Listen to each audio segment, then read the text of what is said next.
Ciso. Oh, it's fabulous! A strike to get you up off your seats.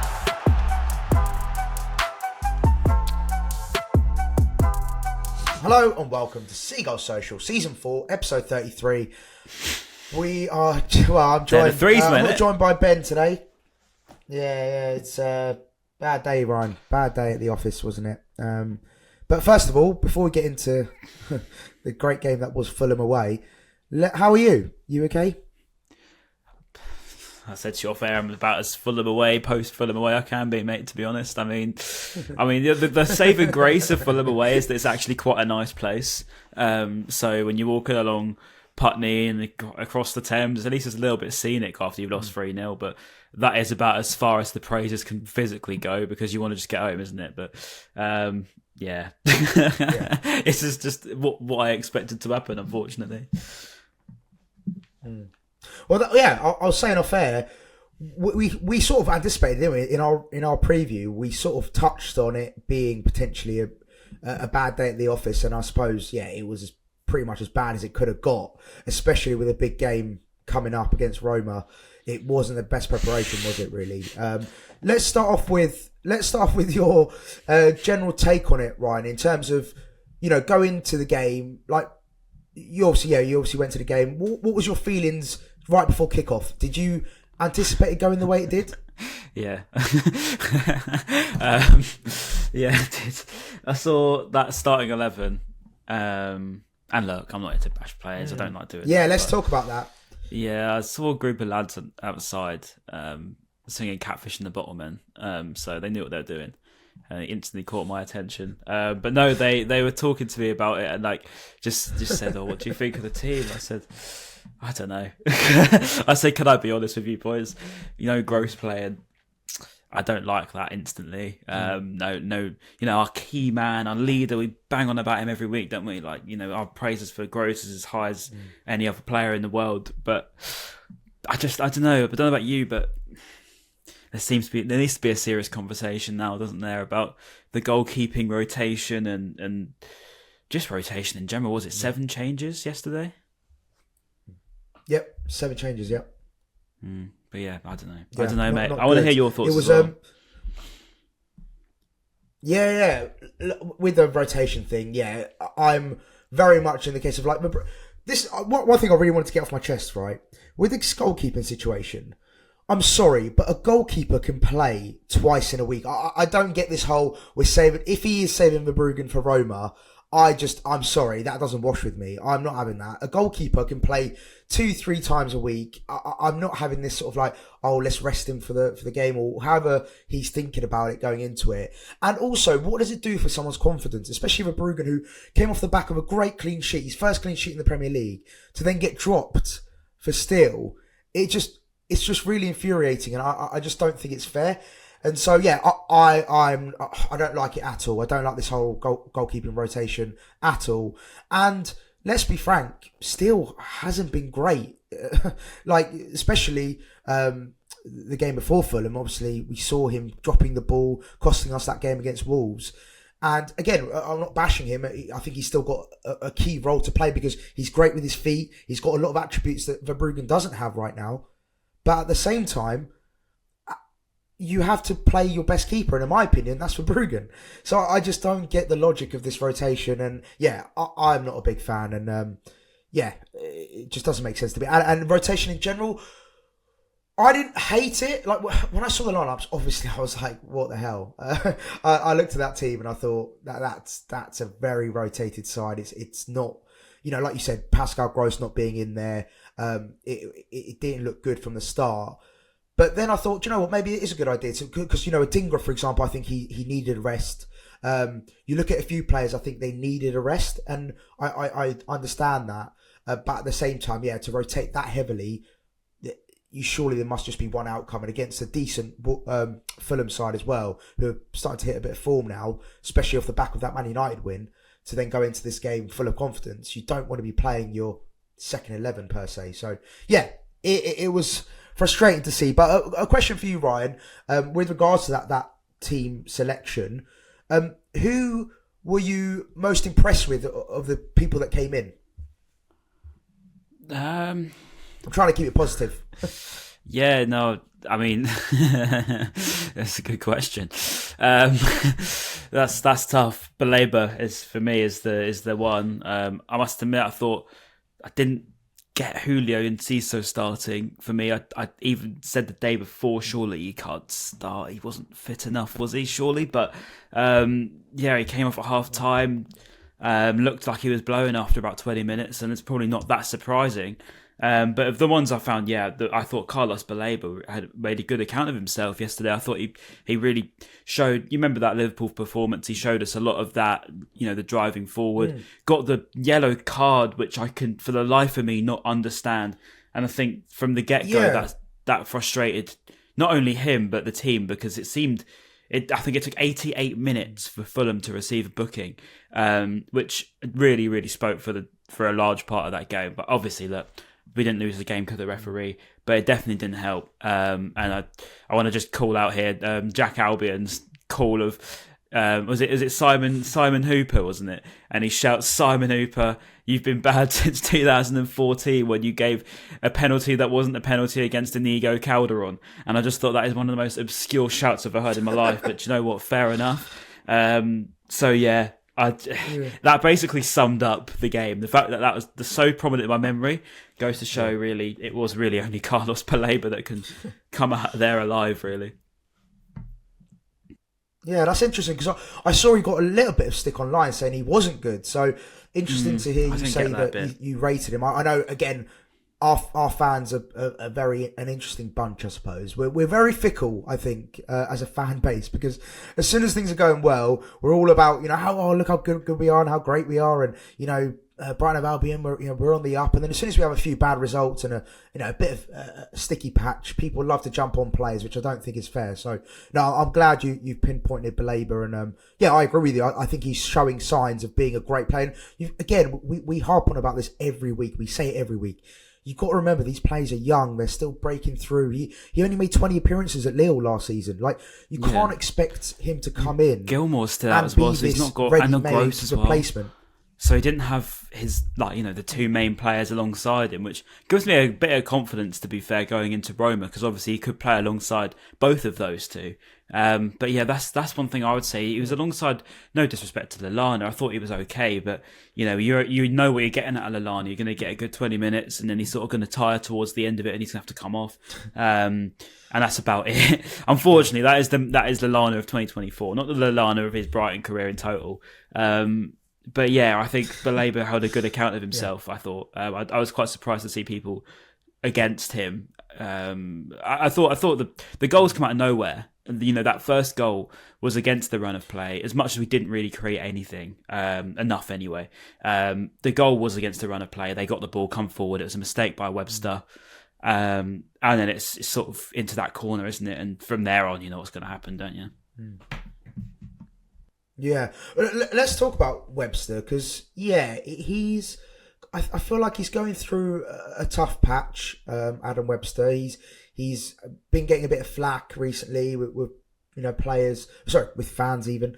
And what do you think Webster's role is now within the squad, Ryan? Do you think he is a starting member of the team, or would you want him seeing more of as a cover or a backup kind of squad player?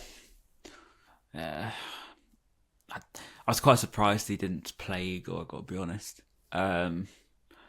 Because for me, I would play Igor over him at the moment. Yeah, sorry. I don't want to be horrible to him, because he's had a really rough time with injuries and stuff, but just very mistake prone. I mean, he did actually recover a little bit in the second half, to be fair. Had a good few challenges, so it's worth me always saying them as well.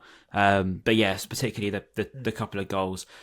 Wasn't helped by Estupiñán at all. Didn't cover himself in any glory. And obviously Van Hecker's playing midfield, which was very, very unusual for him. I actually thought he didn't do too bad, to be fair, considering he's a big centre-half. But I don't think Webster really he didn't really have anyone bouncing off him anyway, and we know how mistake prone he can be. So it's only going to shine a light on him, isn't it? And I don't think it was ever going to be a positive one. I think, mate, he's got to just be on the bench for a bit, or indefinitely for now. I mean, I just don't see it at the moment, unfortunately. Sorry.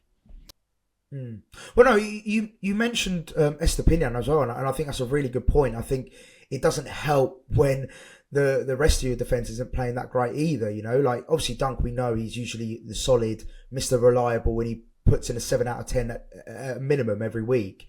Whereas, then you have like an Estepinian who's obviously down on form. He's not playing that great. And then on the right hand side, you've either got Veltman or Lamptey, again injured. Like that instability defensively. Have you seen that becoming more of an issue in recent weeks? Yeah, I suppose so. I think we've been quite guilty of it all season, haven't we? I mean, it goes back to that Villa game, all the way at the beginning of the season and the way we capitulated. And I remember saying at the time, it doesn't feel like the first time, and it certainly won't be the last that this happens. And for me, that's always the biggest criticism of us as a general. That's players, that's managers, that's everyone. That's Brighton at the moment, is that we are quite prone to that falling apart and just giving away such stupid goals. And I think that's been the biggest enemy of us all season, is the stupid nature of goals. It's not like you're conceding world class finishes. Yeah, well, to your point, the first goal, obviously Webster, a mistake from Webster, Wilson scoring, and then of course you had Pascal Gross being dispossessed for the third, where Adama Traore scored as well, which is unlike Gross because usually like we say he's arguably our best player, especially going forward. But a lapse in concentration. I suppose at 2-0 down, I suppose you could maybe grant him a little bit of leeway, but at the same time, being dispossessed that easily, and it is, like you said, silly mistakes, and it's our own downfall, really. We're sort of just being very sloppy at times, and that lack of concentration, that lack of discipline is costing us in games. And I suppose Fulham going out 3-0 winners, would you say that was a fair reflection of the game, or do you think it was just, those costly errors? Yeah, they scored 3 times, and as stupid as it sounds, that's it. The difference is that they scored 3 times. That was very Michael Owen.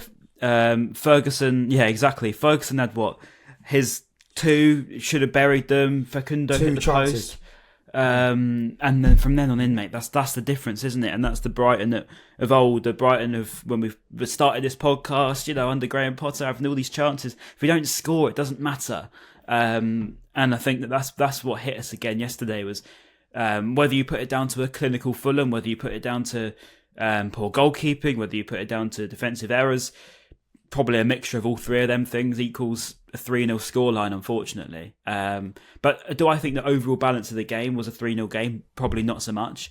But were Fulham better than us? Yes, because they scored and we didn't. And unfortunately, that's football, isn't it? Yeah, and let's talk about Muniz. Is that how you say it? The second goal, obviously a great header. To be fair to him, head was gone, mate. When he looked at the away end when he scored, honestly. Yeah, that was not needed, was it? But with that goal, to be fair, credit where credit's due. It was a good header, but I saw we like to quote Jack Albion on this pod, and I did see him tweet saying.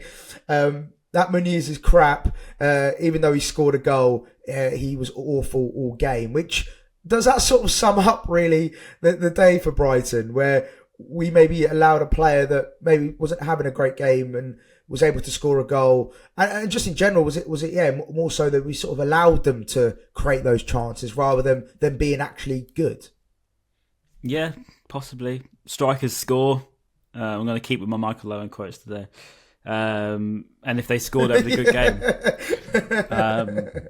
But no, honestly, yeah, maybe he's got a point in that he didn't do much, whatever. But he didn't really need to, did he? I mean, I suppose when you've got a team that obviously Fulham know. I think a lot of teams know that we are susceptible to the way we concede, which is the sort of stupid errors, to a degree been worked out in that front. So then, if Fulham know that they can frustrate us, if they know that they can sort of get away with cheap little fouls and not get yellow cards for them, that's how to frustrate Brighton, and it has been all season.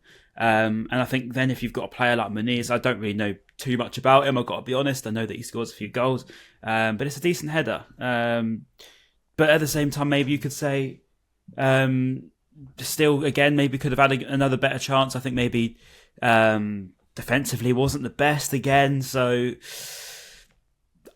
comes down to a good good amount of variables. But then also, do you then ask the question, Maz, of the amount of rotation again, isn't it? It keeps coming down, and then we'll look again at the January transfer window and then think, could we have done maybe a little bit more to prevent this from happening? Because I don't know if you saw De Zerbi's post-match quotes about the January window.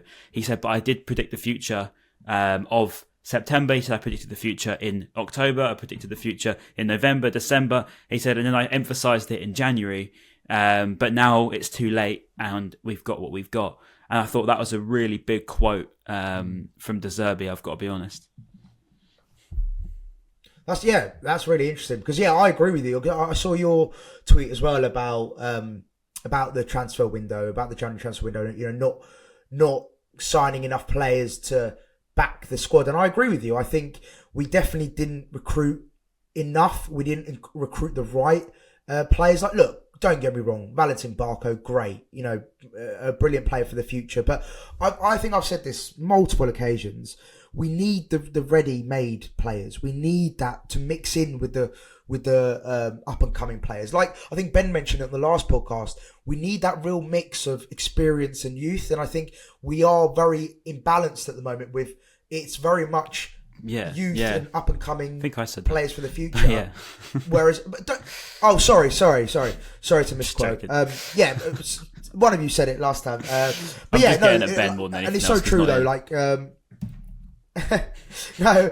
it's so true though, isn't it? It's like we are very imbalanced. Like you mentioned, Lallana, cool, maybe back end of the beginning of the season or last year was great to have in the starting 11, but now more so, I just don't think he has that same effect on the game as that he used to. So and Welbeck, I think he's so key. Like he's great, and that's a more experienced. Why didn't Welbs come on? Of course, Lewis Dunk at the back as well.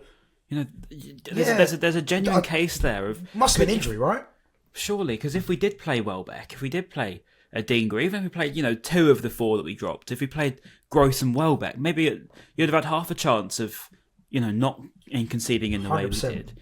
Because they're 2 experienced players, as you say, they're 2 players that are going to help Ferguson maybe when he's not doing so well, and you've got a bit of a protection barrier with Carlos Baleba so he doesn't get singled out for no reason. Like, you know what I'm trying to say? You've got a bit of an experienced 100%. Head there, and when Gross starts making mistakes and Danny Welbeck starts making mistakes, they can take it. But it's a bit different, isn't it? Then, but I don't know. I definitely think it was lacking. Maybe even if just 1 or 2 of them started, or 3 of them started. I don't know. It's not too much to ask because we don't play till Thursday. I know it's a lot for us. I get it. I get that. And we don't have the players that we did, and I get that too. But sometimes you just think maybe we could have had a couple more experienced players in there rather than rotating quite as much. I 100% agree. Yeah, I think that's what it comes down to. You could see the lack of leadership, I suppose, with regards to Gross, Welbeck up top, and let's talk about Ferguson. We mentioned him a couple of times now, and he had a couple of chances. Obviously, the one that stood out for me was the little chip he did, like past Leno, and it just narrowly went past the post. Now, for me, that chance, I don't think he done much wrong there, and it was a bit unlucky in my opinion. So I don't think it was sort of, how's he missed that? Obviously I know he's 1-on-1, but in my opinion, it wasn't like he scuffed it or he blazed it over. Of course, maybe you could argue he should be scoring from that position, but I don't think it was the worst effort. But yeah, he had a few chances, and Ferguson, I think in general, and I think we've been quite frank in the past couple of podcasts about Ferguson, he hasn't been the same Ferguson we saw back end of last season.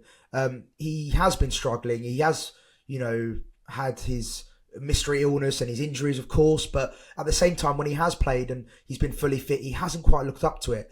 Do you think he needs some time out of the team? Would you keep playing him? What if you were De Zerbi, what would you do with Ferguson? How would you deal with him? I think it's difficult because he's so young.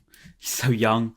I think last season he was probably helped a little bit more because we didn't rely on him. Whereas now we sort of need him to score, otherwise we're struggling for goals. We need to fit João Pedro back, we need to fit Mitoma back, we need to fit Danny Welbeck. I mean, so that would help as well. I think for him and himself, to not deflect the blame completely, a goal, and it's different. You've got a really 100%. You can tell the finish, the second finish was a bit of a rushed shot. He's panicked a bit, and he's just gone for it because he that's what happens when you're under pressure as a striker. You don't score them. You don't get them quite to where you want them to be, and the shot isn't quite off the part of the foot that you needed to hit it from, because that's just confidence, isn't it? And when you're on it, as we've seen Ferguson in the past, when he was breaking into the team, and he probably didn't have the expectation over him. He had a name. Everyone knew he was a big talent, but it wasn't quite like, we expect Ferguson to score. It'd be, cool, let's have a look at Ferguson, see how we can do. Oh, Ferguson's got it. You know what I'm trying to say? So it was a different thing then. There was less expectation on him. Whereas now it's Ferguson has to score. How hasn't Ferguson scored? Why can't Ferguson score? What's happened to Ferguson? And it's different question marks over him. And I think maybe that's just weighing on a little bit. And as I went back to on the previous pod, Harry Kane at 19 was in the Championship on loan. It's very unusual to have a 19-year-old forward playing week after week in the Premier League. Well, I've even had, like, whenever I go on other podcasts, other club podcasts, they always ask me about Ferguson. They're like, oh, what? I thought he was meant to be the next Harry Kane. Like, what's happened to him? And I'm like, yeah, there's lots of various factors. We mentioned it. His injuries, obviously, his mystery illness he had, just not being on form. Like, there's so many variables. And like you say, there's lots of factors. So, yeah, if I was De Zerbi, I personally think, just keep giving opportunities. Maybe I agree with you. I don't think he's as effective off the bench. I know you said that last pod in the preview. So it's a tough one, isn't it? Because if you start him and he doesn't score goals, then you're thinking, well, we need someone who can score goals. But at the same time, you want to give him the games to be able to get that goal, which then gives him the confidence to go forward. So it's a real sticky one. And hopefully, Welbeck is fit for Rome. Exactly. But I hope Welbeck is fit for Rome because, I think he's so important, and I think we've noticed it so much when he doesn't play, how much we actually miss him and how much he does actually affect the game. So fingers crossed going to Rome. I'm sure we'll touch on Rome as well a little bit in a bit.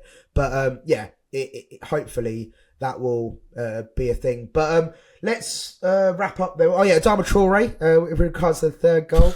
It's quite funny. As soon as you said that, mate, honestly, I was like, here we go. Shout out to Brett. Shout out to Brett Mendoza because he tweeted me after the game going, that was completely down to you, that third goal. But my argument is, it was 2-0 at that point and we'd given up. So I'm not having it. He came on with 10 minutes to go. So he's just a pace merchant anyway. But the third goal, it was a breakaway. We touched on it. Pascal Gross mistake, which was uncharacteristic of him, as we've mentioned a few rubbish times. Player, isn't he, that Gross? How's he still in the team? How's he giving away balls? I mean, he's a terrible player. I hope he gets sacked, mate. A bad mistake, but I suppose at 2-0 down, with the last kick of the game, essentially, we can sort of forgive him, can't we? It wasn't exactly like it was 0-0 at the time. No. So Pascal, you're all good, mate. You're all good.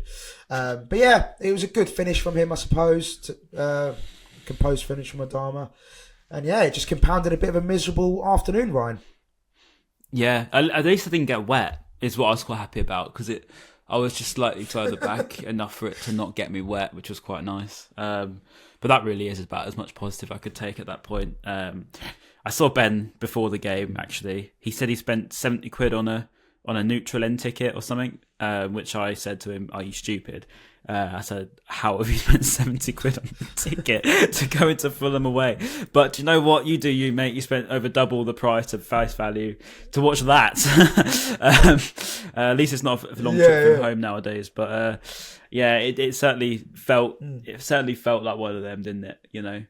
Just rubbish all round. I actually think on a large part of the first half we weren't that bad until they scored. Considering what we had out there. But this, as you said, mate, Roma, we have to do better. But it's so hard to put that pressure on because, I know it's easy to point out different players and whatever. But let's face it, João Pedro has been so big for our goals this season. He's not here. Kaoru Mitoma, as we know, is one of the best in his position in the league, let alone just in Brighton, in the league, and he's not here. He won't be here for the rest of this season. Ansu Fati, maybe I don't know what's going on with him. I want to maybe see more from him, to be honest. But again, hard to pinpoint that one. And again, you're down to bare bones, aren't we? And I think that's the trouble. We're just really, really missing these players. And imagine how different it could have been with these big names we're talking about. Yeah, and actually, I wanted to ask as well. We saw Harry Wilson. Now, Harry Wilson, fair play to him. He had a cracking game. He obviously got the goal. He got an assist as well. He had a very, very good game. Now, going on to Rome, does that worry you that, obviously, with the quality that Roma have, going, in attacking areas, does that make you worry going into that Roma game that we might give too much freedom to certain creative players going forward that will punish us, and potentially, if let's say we get another 3-0 at Rome, that's us out of the tie essentially. We have to go back to the Amex and score 4 goals or score 3 goals just to go through to extra time. So yeah, does that worry you, or do you think because of such a heavily rotated team, we're going to see a different Brighton on Thursday? We're going to have to see a different Brighton on Thursday. I mean, there's no way around it. Unfortunately, it's as harsh as that, isn't it? We can't play like that because we will lose. And it's a massive game for anyone. Of course you're worried. It's a big club, a very big club, away from home in a very hostile atmosphere. They're very. Very, very, very behind their team, to put it that way.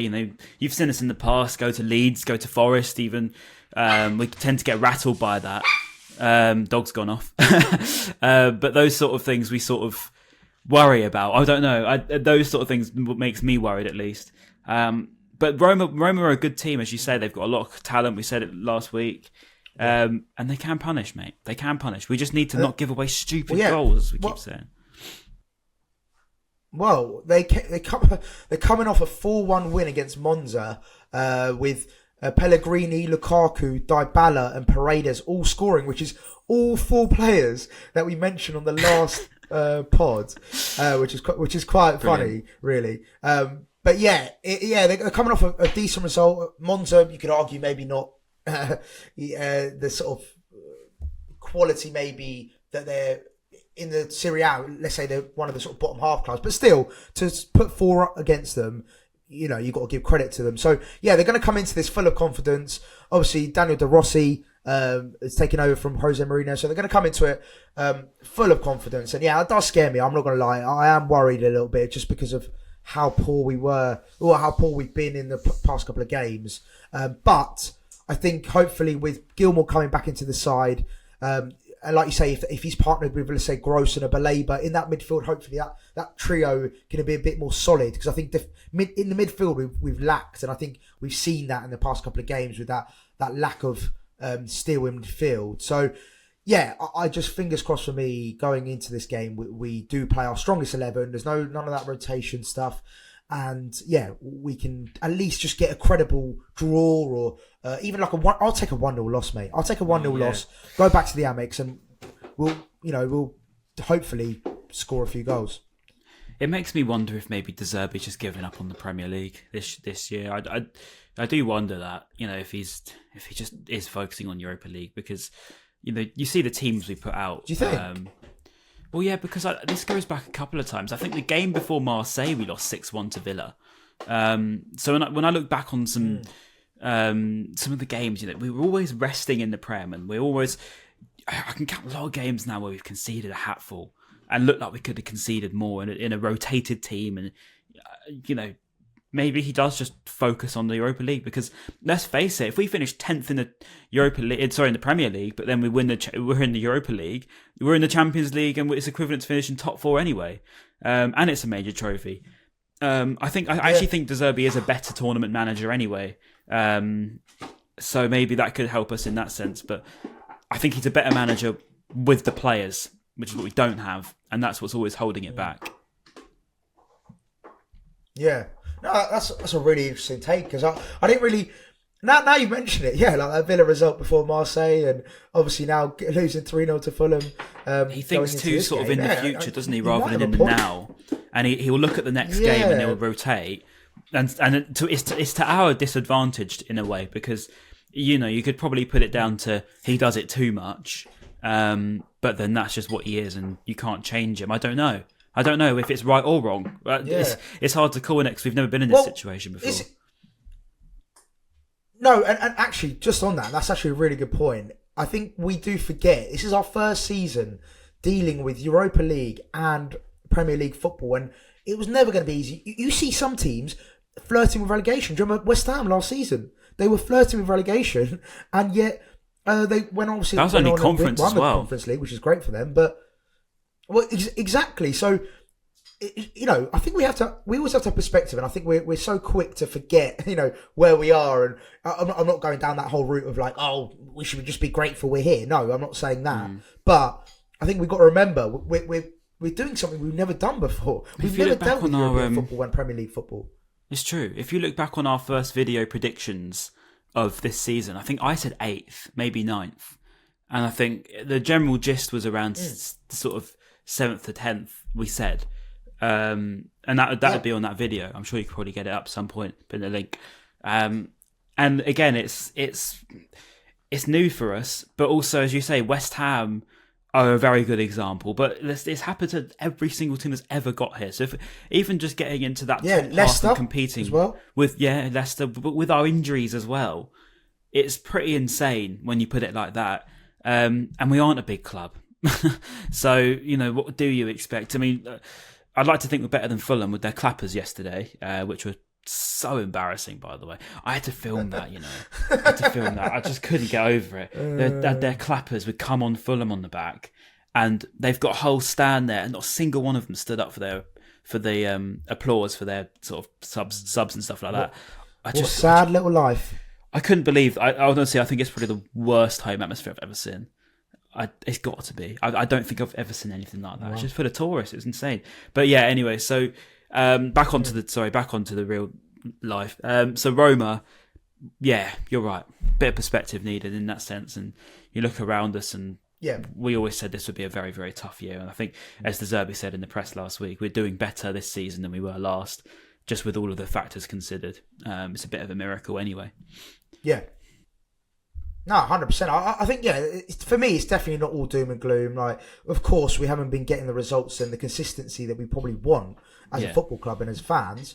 But at the same time, you've got to remember, we're still, we went into that game 7th last night, and we're still we're playing Roma in the Europa League. Like, you've got to remember, it's all new to us. It's all new experiences. It's all, even De Zerbi, the players, like, of course, a lot of them have played Champions League or Europa League before, but a lot of them, it's brand new. This is all new experiences, and they don't know how to deal with it. So, yeah, we just got to remember that. I think going into I think that's what it is, and I think the thing is because the frustration is we know we could have been better, and I think that's what it will always come back to.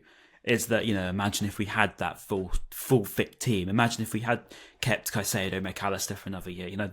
That's when it changes, and you think, we could have been where Villa are at the moment. We could have been, in that top bracket. But again, Villa are in a different financial bracket to us, and so are Newcastle, and it's a different ball game in terms of finances in both clubs.